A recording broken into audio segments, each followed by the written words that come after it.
មកពីសុខឆ្ងាយបានជួបឆោមឆាយស្អាតដូចជាទេវតាអូនកូនអ្នកបទីឬអ្នកស្រាមខ្នាបងចង់បានអូនមកជាគូស្នេហាបើអូនប្រុសស្នាក់ស្លៀកឈុតរៀបការប្រាប់ម៉ាក់ប្រាប់ប៉ាចូលស្រីជីវ៉ាដើរតាមផ្លូវទៅតាមច្បាប់បងនឹងគិតប្រញាប់ថាមិនឲ្យអូនថាតាមបិទរូបអូនអ្នកក៏មកពុតសសាច់អូនមកសថាល្អឲ្យល្អមកស្រឡាញ់បងថាមិនឲ្យអូនក្រខំប្រឹងរស់ស៊ីដូចជារាប់កខឲ្យអូនដេកពុកថាជាដល់ករឿងប្តីមានសេមិនឲ្យថ្លៃវិញបងមិនឲ្យអូនកាត់ទុំមិនឲ្យអូនបាក់មុខជឿបងទេបងនេះមិនចេះផោថាបងមិនចេះផោ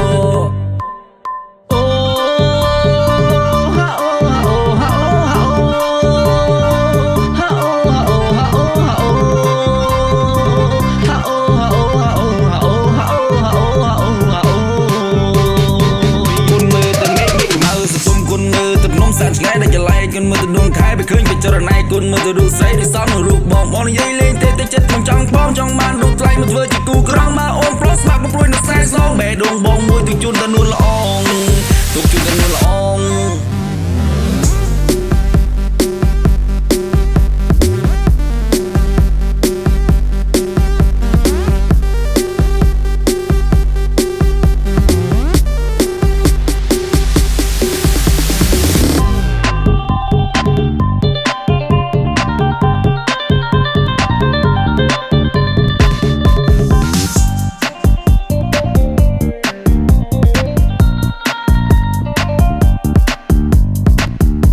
ដុំណាមកពីសុខឆ្ងាយបានជួបឆោមឆាយស្អាតដូចជាទេវតាអូនកូនអ្នកបទីឬអ្នកស្រាមខ្នាបងចង់បានអូនមកជាគូស្នេហាបើអូនប្រុសស្នាក់ស្លៀកឈុតរៀបការប្រាប់ម៉ាក់ប្រាប់ប៉ាចូលស្រីជីវ៉ាដើរតាមផ្លូវទៅតាមច្បាប់បងនឹងគិតប្រញាប់ថាមិនឲ្យអូនថា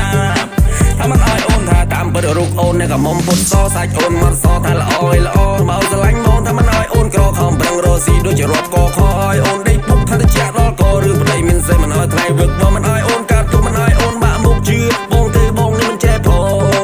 ថាបងមិនចេះផោ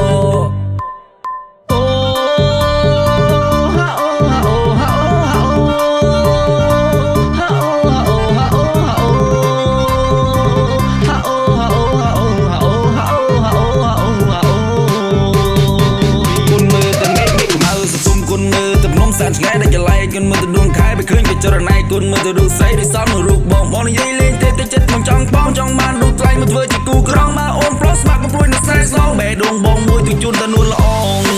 ទុកជូនទៅនួនល្អ